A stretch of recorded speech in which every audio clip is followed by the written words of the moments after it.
Voilà, le recueillement et la gravité du moment n'empêchent pas les relations diplomatiques de se poursuivre. Pour aborder cet aspect, j'ai le plaisir d'accueillir Thomas Tannaz. Bonjour, vous êtes historien, maître de conférences à l'Université Paris 1.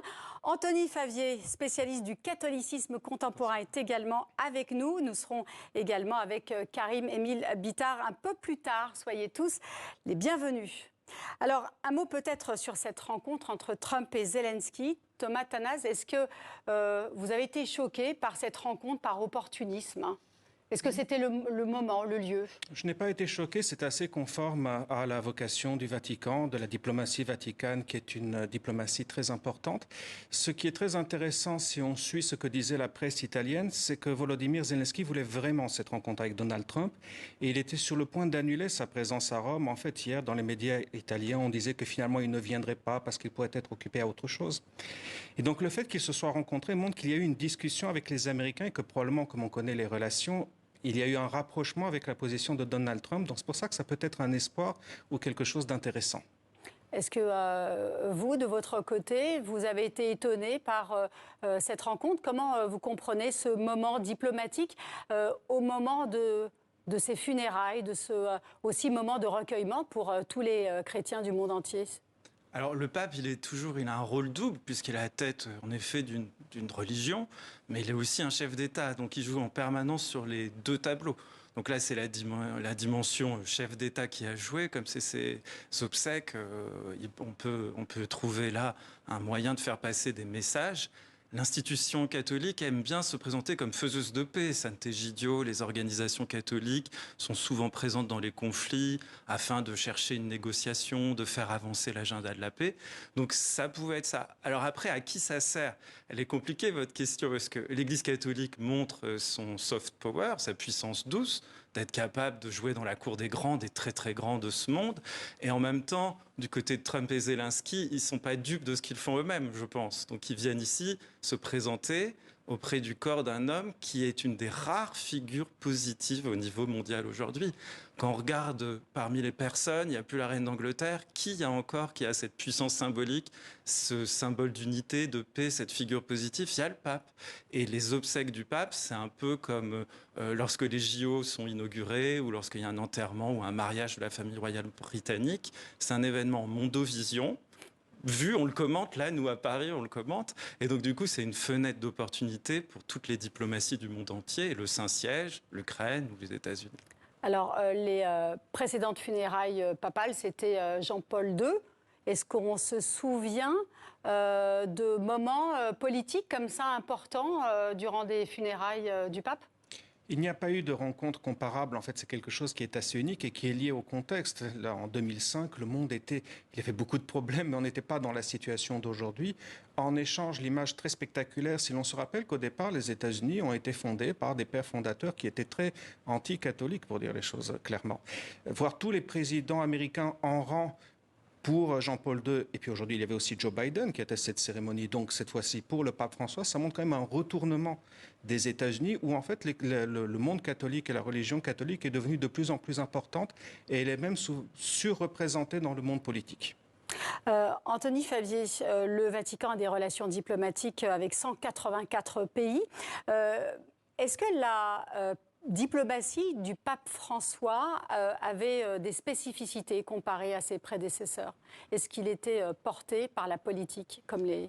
Alors si on se fie aux spécialistes, en effet, il avait surtout un style. Alors le Saint-Siège, de manière générale, c'est pas une puissance qui repose sur l'armée, la puissance de l'argent. Non, bien entendu, mais il y a une diplomatie, vous parlez de soft power. Du geste, c'est le ministère de la parole, et le pape François incarnait beaucoup le ministère de la parole, puis il prenait des risques quand même, parce qu'il savait tenser les puissants de ce monde. Alors, rappelez-vous, le Parlement européen, il a dit à tous les députés européens, vous allez transformer la Méditerranée en un cimetière à cause de la mauvaise gestion de la crise des migrants. Il faisait aussi des gestes au début de la guerre, quand la Russie envahit l'Ukraine. Il s'est rendu lui-même à l'ambassade de Russie dans une sorte de geste qui n'a servi à rien, mais qui pour montrer pour montrer qu'il était prêt à faire quelque chose. Là, pour le coup, on a plutôt estimé, enfin les observateurs ont estimé que ça avait été il était un peu mi-figue, mi-raisin sur ce coup-là. On se souvient de sa phrase « Russe, Ukrainien, vous êtes frères, issus du même baptême ». Les Ukrainiens n'avaient pas beaucoup apprécié. Thomas. Mais c'est la vraie question. Le pape François avait été aussi très sensible au sort de l'Église orthodoxe régulière et historique en Ukraine, qui incarne justement cette continuité historique et ce lien qui unit Biélorusses, Ukrainiens et Russes, des nations différentes, mais qui sont unis par une histoire commune qui est née dans la Kiev médiévale. Et pour rebondir, la particularité du pape François, et ce qui explique aussi son style, c'est qu'il était argentin. Il y a bien sûr une continuité du Vatican, comme il y a une continuité de la politique des États. Et il a continué à bien des écarts ce que voulait faire Benoît XVI. Mais cet aspect argentin et sa personnalité, son aspect tactile et sa facilité à parler, fait que finalement, il pouvait beaucoup plus facilement mettre en confiance les dirigeants ou les gens qui venaient d'autres horizons, que ce soit dans le monde musulman ou que ce soit avec la Russie, le patriarche Kirill, par exemple. Alors, on va parler justement du Moyen-Orient. Les Palestiniens ont sans doute eux aussi aujourd'hui perdu un défenseur de la cause palestinienne. Le pape François appelait tous les soirs les chrétiens de Gaza, malgré sa santé déclinante. Il leur disait « N'ayez pas peur, vous êtes dans mon cœur ». Karim-Émile Bittard, vous êtes avec nous. Karim-Émile, vous êtes professeur à Sciences Po. Vous avez enseigné également les relations internationales à l'université Saint-Joseph de Beyrouth. Comment le pape François était perçu au Moyen-Orient? Le pape François était perçu comme la dernière autorité morale dans un monde de plus en plus polarisé, fragmenté. Il était perçu comme l'antidote à tous ces poisons que l'on voit aujourd'hui se propager dans la région, l'identitarisme, le fanatisme religieux. C'est quelqu'un qui sait toujours trouver les mots justes, revenir au message originel du Christ par opposition au christianisme identitaire qui se développe dans certaines parties du monde. En effet, l'une de ses dernières déclarations était destinée à s'exprimer sur Gaza. Il n'hésitait pas à qualifier de terrorisme les actions israéliennes contre Gaza. Et comme vous l'avez dit, il appelait la paroisse de Gaza quasi quotidiennement tous les soirs. Les Palestiniens sont donc particulièrement émus. Ils ont le sentiment d'avoir perdu le seul chef d'État qui tenait en compte leur situation, qui compatissait avec leur souffrance. Côté israélien, on percevait plutôt le pape François avec une certaine distance, bien qu'il ait également condamné les carnages du 7 octobre très fermement, mais il n'était pas aussi apprécié en Israël que dans le reste de la région. Au Liban, il était également très apprécié, et dans l'ensemble du Sud global, on a l'impression d'avoir perdu le seul porte-voix de la cause des peuples qui sont marginalisés, le seul en Occident qui continuait à défendre des valeurs humanistes et universalistes à l'heure où dominent les nationalismes ethniques et les exclusivismes religieux. Karim-Émile Bittard, vous parliez de ces propos forts en faveur de la population gazaoui, de Gaza. Mais tout de même, on a la sensation que cette parole n'a pas beaucoup porté auprès des dirigeants politiques.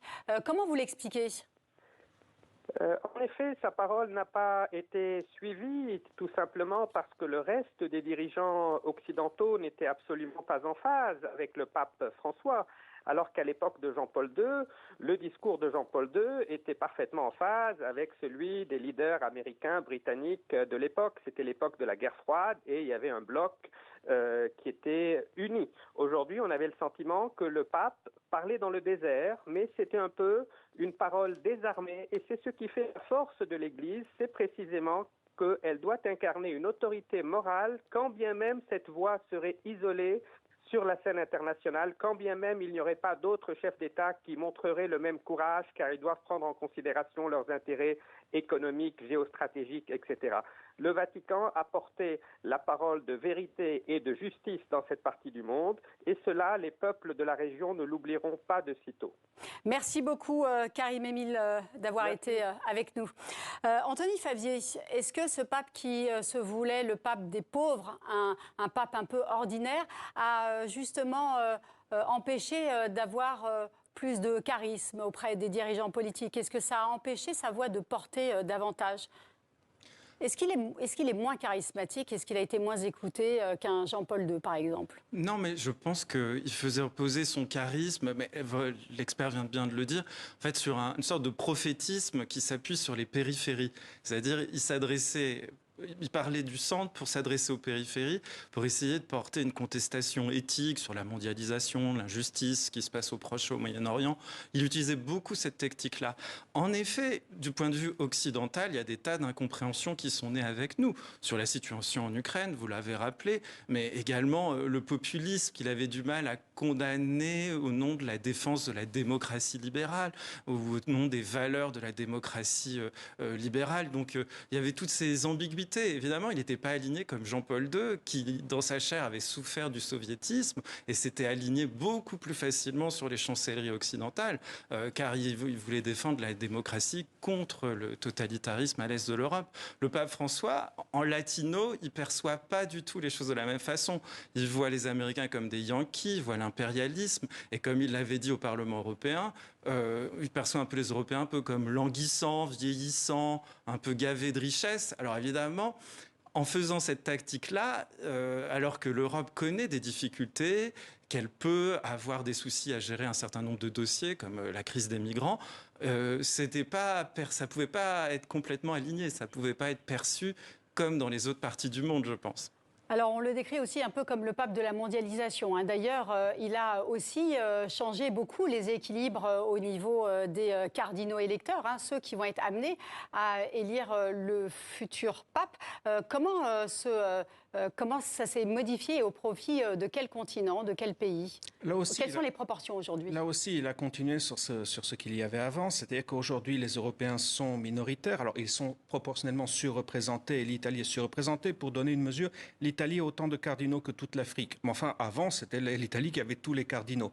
Et maintenant, il y a des cardinaux du monde entier, mais le plus important ou le plus intéressant peut-être, c'est qu'il a changé la tradition en ce sens qu'il n'a pas nommé comme cardinaux les archevêques des villes les plus importantes, que ce soit Milan, que ce soit Paris, et ainsi de suite. Dans tous les pays, il a pris des cardinaux qui étaient des gens peut-être qui n'étaient pas les figures les plus importantes de ces églises, mais qui étaient plutôt des prêtres de terrain ou des évêques de terrain plus proches de sa ligne, ce qui fait un collège cardinaliste qui va se réunir en conclave très, très original. Alors, on va voir qui va lui succéder. En tout cas, il y a déjà quelques figures qui émergent. On regarde tout de suite ce reportage de nos confrères de la RTBF. Dans la course au balcon de Saint-Pierre, des dizaines de noms tournent en boucle. Jamais l'élection du nouveau souverain pontife n'aura été aussi ouverte entre ceux qui veulent remettre l'église au milieu du village et les héritiers de la ligne du pape François. Symboliquement, il a touché à des tabous. Il a permis à des femmes d'être préfètes de dicastère à Rome, etc. Il a réouvert le dossier du diaconat. La décision qu'il a prise sur la possibilité de bénédiction des couples en situation irrégulière a soulevé un tollé. N'empêche qu'il a osé, il a ouvert un chemin, il a suscité un débat. Aujourd'hui, plus de 80% des cardinaux électeurs ont été créés par le pape François, une stratégie affichée pour s'assurer un candidat de continuité. Mais sera-t-elle payante? Car au sein du conclave, progressistes et modérés sont moins nombreux que les cardinaux étiquetés traditionnalistes et conservateurs.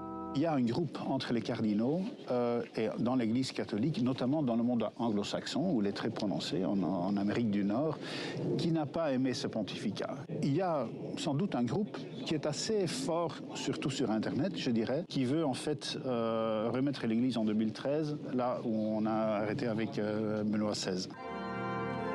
Au petit jeu des pronostics, ils sont plus d'une vingtaine de favoris. Côté progressiste, le numéro 2 du Vatican, Pietro Parolin, diplomate et homme de compromis. L'ex-archevêque de Manille, Louis Tagle, apprécié pour sa simplicité et son engagement social. Plus modéré, Anders Arbolerius, premier cardinal suédois de l'histoire, ou encore le Guinéen Robert Sarra, candidat officiel de la faction conservatrice et qui s'est opposé au pape François sur de nombreux sujets, sans oublier l'outsider surprise. Jean XXIII, c'était un brave cardinal, je pense qu'il était le patriarche de Venise, brave homme, etc., qu'on avait élu, ça on l'a su, parce que précisément c'est quelqu'un qui ne ferait pas de vagues. Et puis après, il y a eu l'élection d'un Polonais, qu'on n'attendait peut-être pas non plus directement. Ici, on peut se demander, est-ce qu'on ne regarde pas aussi du côté du pays du Sud ? En 2013, restée sous les radars, l'élection de François avait été aussi une immense surprise, donnant raison à un adage célèbre au Vatican qui entre pape au conclave en ressort cardinal. Et donc, que veut dire cet adage ? Que ce n'est pas toujours ceux qui sortent du chapeau qui sont finalement élus ? Non, en général, ceux qui sont trop favoris suscitent les oppositions, et les oppositions dans un conclave où il faut avoir les deux tiers de voix. S'il y a une minorité de blocage, on ne peut plus être pape. Et c'est pour ça qu'il est très difficile de deviner qui sera pape, surtout avec un conclave qui est tellement divers, un peu comme le disait votre intervenante. Ou bien ce sera un candidat institutionnel qui sera élu très vite parce que ce conclave est très divers et ils veulent arriver à une solution, ou bien ce qui sera choisi, mais plus difficilement, ce sera quelqu'un qui semblera être faire l'unanimité, qui ne polarisera pas d'opposition contre lui. Et puis après, les circonstances et le monde très difficile dans lequel nous sommes pourraient le révéler aux gens, voire le révéler à lui-même.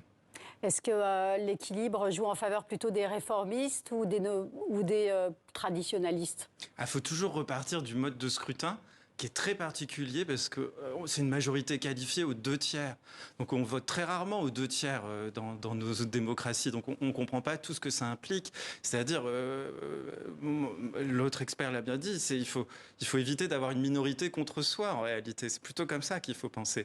Il y a quelqu'un qui peut mettre le pied dans la porte, ou les très conservateurs, ou les plus progressistes, ou les gardiens de l'héritage de François. Et il faudra que dans les congrégations générales naisse une unanimité. Alors dans ceux-là que l'on voit là, qui ont été cités précédemment, est-ce que quelqu'un pourrait faire l'unanimité ? Je vois un Peter Turkson, ghanéen. Est-ce qu'un pape africain serait envisageable aujourd'hui ? Est-ce qu'il pourrait réunir les suffrages ? Un pape africain est possible, et moi je noterais Ambongo Bessongo, qui est quand même à la tête de l'archevêché de la ville francophone la plus importante du monde, Kinshasa, et qui à la fois peut plaire aux conservateurs pour certaines de ses positions vis-à-vis du progressisme occidental, et qui en même temps est un pasteur à la François et une figure du Sud, donc quelqu'un qui pourrait rassembler de manière plus large. Et vous, quel est votre pronostic ? Bessongo, je pense qu'il va attirer sur lui le tir de blocage des plus ouverts, parce que ce qu'il a dit, où va l'Occident avec ce genre d'allure après la bénédiction possible des personnes d'un couple homosexuel, il est clairement pas sur la démocratie sexuelle. Donc à mon avis, il n'est pas assez consensuel. Jean-Marc Aveline, vous le mettez sur votre mosaïque, c'est l'archevêque de Marseille. Je pense qu'on est un peu français, donc on est un peu... un peu chauvin. Un peu chauvin. Et donc on a poussé un peu... Alors il y a plusieurs Français, il y a aussi l'archevêque cardinal d'Alger, il y a aussi un Corse. Bon, pourquoi pas, ça m'étonnerait. Robert Sarrat, je n'y crois pas du tout non plus. Déjà, il n'est pas électeur, hein. Il a passé l'âge de ne plus être électeur. Il est éligible, mais pas électeur. Et je pense qu'il est trop polarisant également. Donc, les congrégations générales, qui sont ces temps d'échange à huis clos, dans lesquels on pose des défis, c'est comme ça que François avait fait la différence. Son discours, sa prière, sa simplicité avait su, avec d'autres critères, attirer les suffrages des autres cardinaux. Il peut se produire quelque chose de cet ordre-là. Un dernier mot, Thomas Tannaz. Est-ce que le pape, c'est comme un président, ça ne doit pas incarner une ligne, mais plutôt fédérer ? Ça doit rassembler, et vous l'avez dit, vous avez tout à fait raison. C'était en tout cas comme ça que le pape François était apparu. C'est ce qui avait fait son succès. Effectivement, il faudra une figure qui soit capable de rassembler. Merci beaucoup, Anthony Favier. Merci à vous également, Thomas Tannaz, d'avoir été nos invités. Place